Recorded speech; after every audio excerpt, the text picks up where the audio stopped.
উচ্চশিক্ষা নিয়ে দেশের অর্থনৈতিক উন্নয়নে ভূমিকা রাখতে চান প্রতিবন্ধী শিক্ষার্থী শাহরিয়ার আবিদ। আমি অর্থনীতির ছাত্র, আমি অর্থনীতিতে একটি ইতিবাচক বিপ্লব ঘটিয়ে দেখে দিতে চাই আমিও পারি। শারীরিক সীমাবদ্ধতা সত্ত্বেও হাল না ছেড়ে দেশের জন্য কাজ করার স্বপ্ন দেখেন আবির। সমাজে আমি অনেক অবহেলার শিকার হয়েছি, আমি প্রতিটা অবহেলার, প্রতিটা ঘৃণার, প্রতিটি কথা জবাব দিতে চাই। চাঁদপুর সদর উপজেলার ৯ নম্বর বালিয়া ইউনিয়নের রেহানুদ্দিন খান বাড়ির আব্দুল খানের বড় ছেলে শাহরিয়ার আবিদ। জন্মের পরপরই জটিল রোগে আক্রান্ত হয় সে। অর্থের অভাবে হয়নি উন্নত চিকিৎসা, সেখান থেকে শুরু হয় তার শারীরিক প্রতিবন্ধকতা। আমি সবাইকে দেখিয়ে দিতে চাই আমি আসলে সমাজের বোঝা নেই, আমার এই প্রতিবন্ধকতাই আমার থামিয়ে রাখতে পারে না।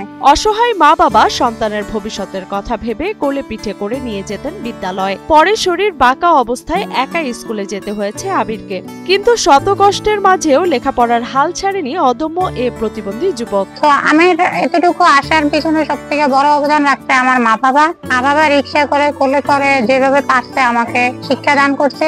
এরপরে থেকে আমি নিজেতে চেষ্টা করি নিজে চলাফেরা করতে। আমি চাই না আমার জন্য কারো সমস্যা হোক বা আমার দ্বারা কারো সমস্যায় পড়ুক। আমি যতটুকু সম্ভব আমার সাধ্য অনুযায়ী আমি চিকিৎসা চালাইছি। চিকিৎসা চালানোর পরে আর হাঁটতে পারে না, আমার ভাগ্য যা আছে তাই হয়েছে।